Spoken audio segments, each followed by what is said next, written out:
La Sociedad Española de Radiodifusión presenta... Ser... ¡Viva la radio! Podcast. Siempre.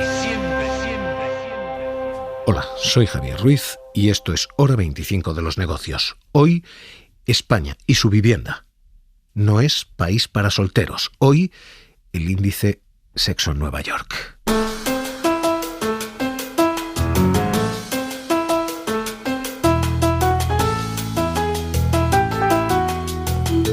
Esta es una de las grandes ficciones del mercado inmobiliario, la de que una persona soltera puede pagarse una casa.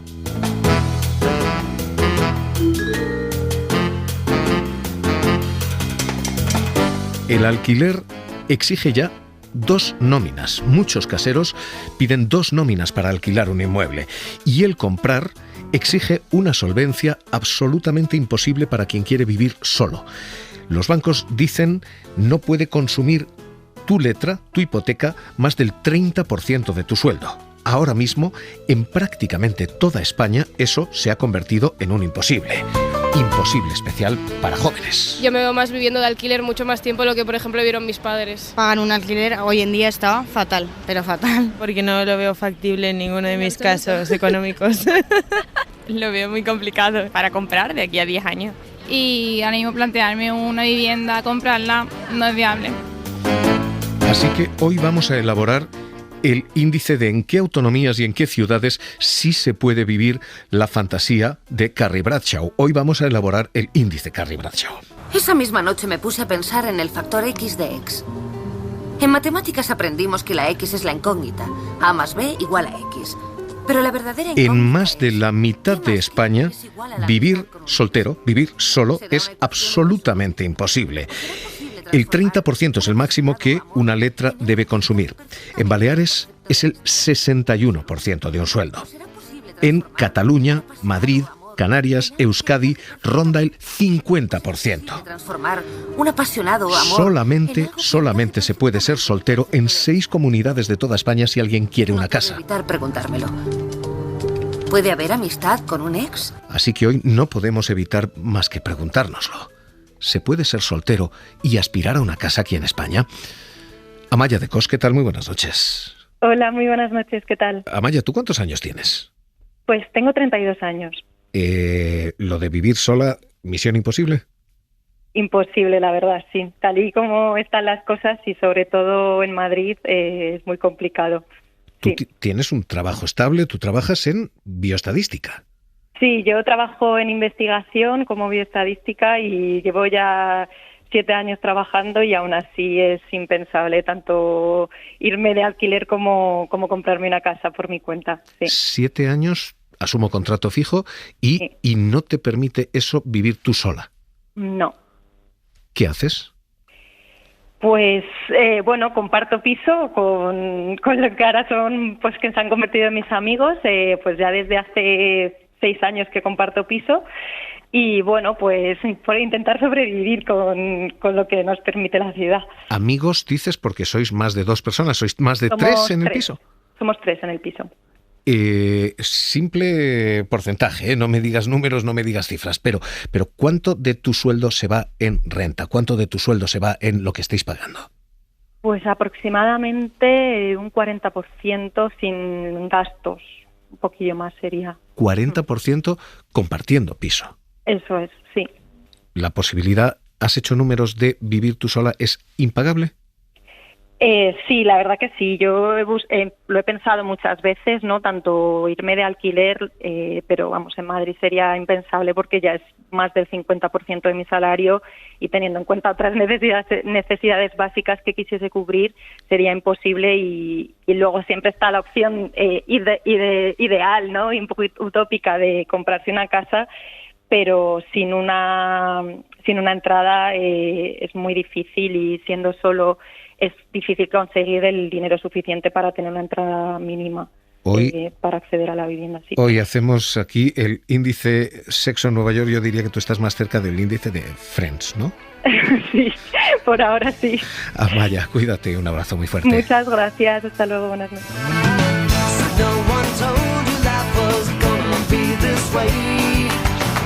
Job's a joke you broke. De hecho, es imposible ser soltero en, ya digo, comunidades como Baleares, Madrid, Canarias, Euskadi, Cataluña. Pero ser soltero es factible en la otra España, donde no se consume ese 30% de la renta de una sola nómina. Ahora mismo el mercado inmobiliario es tan exigente que exige 2 salarios, 2 nóminas para alquilar o para vivir el desahogo y poder comprar sin estrés hipotecario. Y esto es un problema especialmente para los jóvenes. Según el último Observatorio de Emancipación del Consejo de la Juventud, más del 80% del salario de los jóvenes se destina al pago del alquiler, más del 60% si es una hipoteca.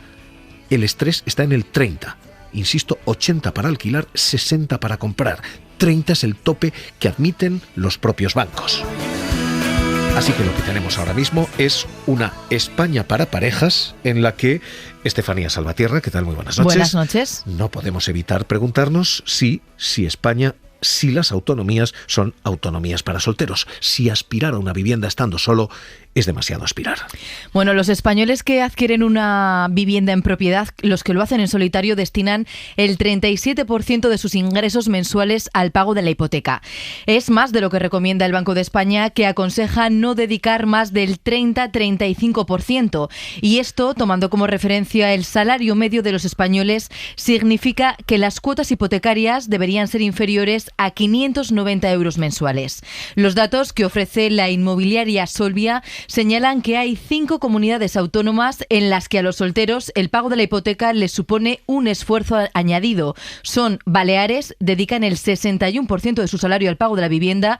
La segunda posición la ocupan los madrileños. El 56% de sus ingresos mensuales van directamente a la hipoteca y completan este grupo prohibitivo Canarias, Euskadi y Cataluña. Por debajo de la media y rozando este límite encontramos a Andalucía, 35%. Hablamos en todo momento de una vivienda tipo de 90 metros cuadrados. Las autonomías donde es más factible comprar vivienda es Extremadura y Castilla-La Mancha. Aquí se destina menos de un 20% del salario al pago de la hipoteca. Así que ser soltero es algo factible en Extremadura, en Castilla-La Mancha y empieza a rozar el poste en Castilla y León, La Rioja, Murcia y Asturias. En el resto de España, por entendernos, la vivienda solo es misión imposible. Uno de los grandes expertos en mercado inmobiliario en este país, exdirector del Banco Hipotecario, es Julio Rodríguez. Julio Rodríguez, ¿qué tal? Muy buenas noches. Hola, buenas noches. Empecemos por lo más básico. ¿Es legal esto, que te pidan 2 nóminas para alquilar o que el banco exija tal nivel de desahogo que sean necesarias 2 nóminas? Sí, es frecuente. Ya incluso yo conozco casos de que alguien ha ido a pedir un préstamo para comprarse una vivienda, el mismo banco le ha dicho, búsquese usted un novio. Se le ha dicho esto a una chica, amiga mía. Entonces, en este momento es perfectamente legal, puesto que el banco lo que hace es el cálculo de lo que le va a costar el pagar la vivienda con un préstamo hipotecario, lo divide, lo pone en relación con los ingresos del soltero, dice, no va a llegar nunca, sale un 40 o un 50. Ahora, si usted junta 2 nóminas, pues entonces baja el esfuerzo de acceso, pues baja bastante, hasta un 30 o 35%, que ya es razonable. Luego es una realidad y que en este momento entiendo que es perfectamente legal. ¿Condena a un sector, al sector joven esto? Indudablemente le fastidia bastante, puesto que este esfuerzo excesivo que debe hacer para acceder a una vivienda le quita recursos pues para otro tipo de bienes de consumo. Es decir, que tiene que vivir una vida de sacrificios para poder hacer frente al gasto que supone acceder a una vivienda, tanto si es en propiedad como si es en alquiler. Hay un remedio privado, si me deja decirlo así, que es el que le dice el banco, búsquese usted un novio. Pero ¿hay remedios públicos? ¿Hay políticas públicas para reforzar o para aliviar esta situación? Debiera haberlas. En este momento tenemos algunas iniciativas importantes, pero sin embargo no van a tardar tiempo en cuajar. A nivel estatal, pues el gobierno ha sacado la cuestión de los avales, pero esto es sobre todo para hogares con un cierto nivel de ingreso, además que si tienen que pedir el 100% del préstamo, le va a costar bastante trabajo hacer frente a ese esfuerzo de acceso, ¿no? Y luego en Madrid está muy dinámica la Comunidad de Madrid con el Plan Vive, y con el Plan Vive, que en este momento hay bastantes iniciativas de cederle suelo gratis a empresas para que alquilen viviendas a precios por debajo de mercado, me cuentan que en Alcorcón, en ciudades de estas donde se van a edificar viviendas dentro del Plan Vive, sale un alquiler de unos 850 euros, que está por debajo del mercado, pero que todavía resulta alto para una buena parte de hogares, porque pagar 850 euros significa tener unos ingresos mensuales no inferiores a 2.600 euros. Entonces, dentro de la gama de salarios que se perciben hoy por parte de los jóvenes, pues no son muchos los que pueden pagar, tienen ingresos por encima de 3.000 euros. Luego nos encontramos con que hay medidas, la que el gobierno ha sacado, la que el gobierno anuncia, sobre todo de destinar 4.000 millones de euros a construir viviendas sociales de alquiler. Esto puede estar bien. También el Plan Vive de Madrid pues tiene también algo que decir, pero nos encontramos con planes que están todavía verdes, que no están muy avanzados. Quizá hay algunas promociones en el Plan Vive que ya podrán, pero las cifras que me dicen es que se llena un teatro entero, el Teatro García Lorca en Getafe, que hay allí 1.000 personas y resulta que a lo mejor pues son 35 o 40 las viviendas que van a sacar a sorteo. Es decir, que en este momento existen pocas iniciativas que permitan hacer frente ahora a ese excesivo desembolso que deben hacer los jóvenes para acceder a una vivienda. Hay un segundo mercado inmobiliario al que hoy también creamos índice, el índice, en principio, Mad Men.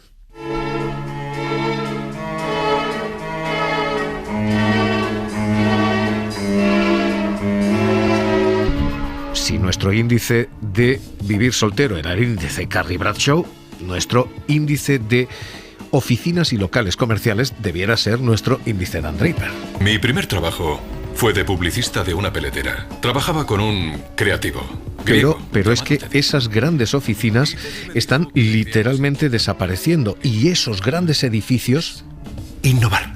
Esos grandes edificios han visto cómo la innovación, como el teletrabajo, literalmente se los ha comido. Así que hoy lo que hablamos es de otro índice, un índice que podríamos bautizar como pequeña oficina, el índice The Office.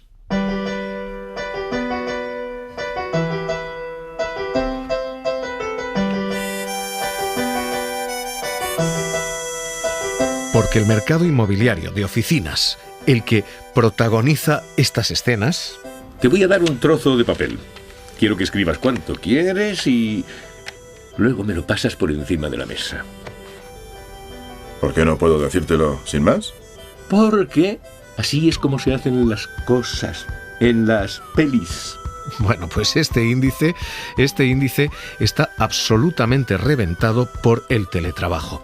El teletrabajo que llegó en tiempos de la pandemia y que llegó a representar el 40%, ha ido menguando, se ha ido volviendo a la oficina y se ha vuelto mucho a la oficina, pero permanece aquí y a fecha de hoy registra en torno a un 20% de los trabajadores. 1 de cada 5 sigue teletrabajando al menos algunos días en semana. ¿Qué ha ocurrido?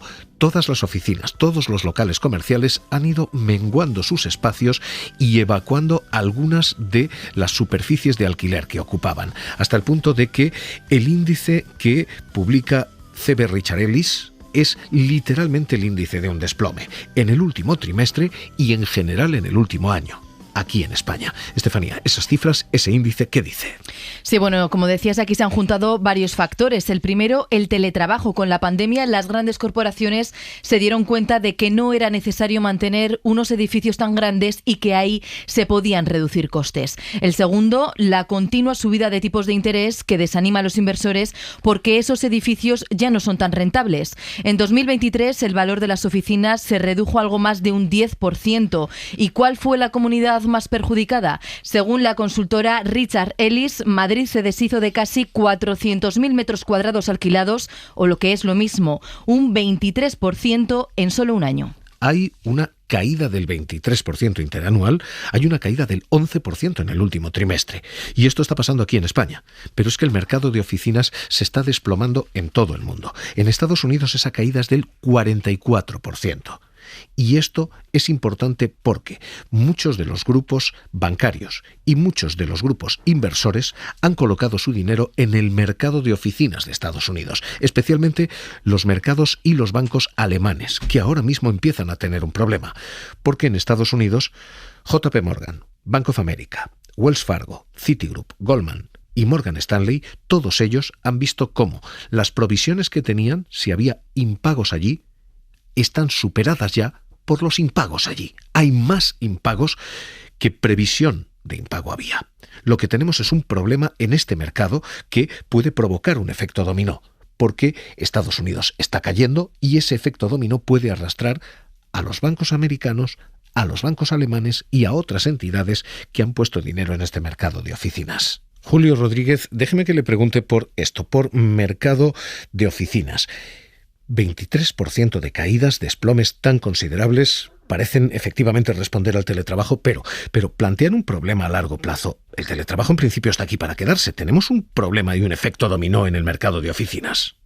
Bueno, después cuando ha pasado ya la COVID y la vida se ha normalizado, son bastantes las empresas que están exigiendo al personal que vaya por allí. No son los 5 días, pero yo conozco varios casos de familiares que con 3 o 4 días ya deben de ir. Pero en todo caso lo que sí implica todo esto es que el teletrabajo pues ha abierto unas vías que reduce la demanda de oficinas. Y sin embargo, por ejemplo, tenemos grandes planes en Madrid como el plan Operación Chamartín, que en principio se decía que era para aumentar sustancialmente el volumen de oficinas en Madrid. Luego, estamos en un momento en el cual el mercado encontrará un nivel de equilibrio, pero ahora durante un tiempo pues van a tener que aguantarse vendiendo a un ritmo más lento y por supuesto bajando el ritmo de beneficios por parte de las promotoras que han construido o que tienen en venta locales para oficinas. Es una consecuencia de la COVID, pero que va a durar un poco todavía. Hemos visto a Colonial caer un 24% de valoración en 12 meses. Hemos visto a Merlin, que es más, local comercial y más tienda, pero apenas moverse un 1,4%. Ha subido en 12 meses. ¿Cuánto tiempo más dura esto? Dice usted un tiempo más. ¿Cuánto más?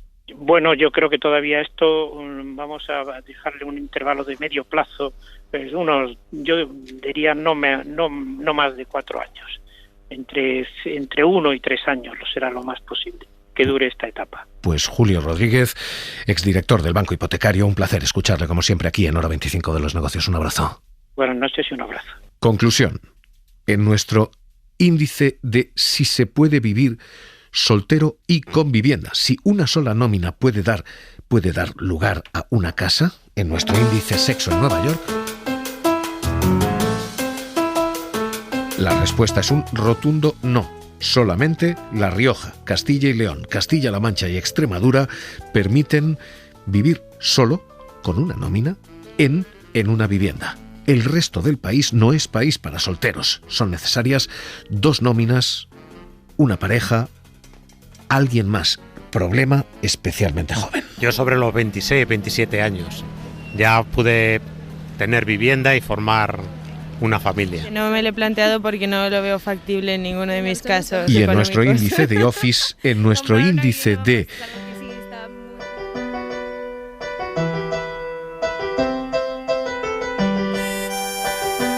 inmuebles comerciales, de oficinas, señales de alerta. La caída es del 23% en el último año, 11% en el último trimestre. ¿Qué está ocurriendo? ¿Qué está pasando en ese mercado en el que el teletrabajo ha dañado tanto las valoraciones? Para no perderte ningún episodio, síguenos en la aplicación o la web de la SER, Podium Podcast o tu plataforma de audio favorita.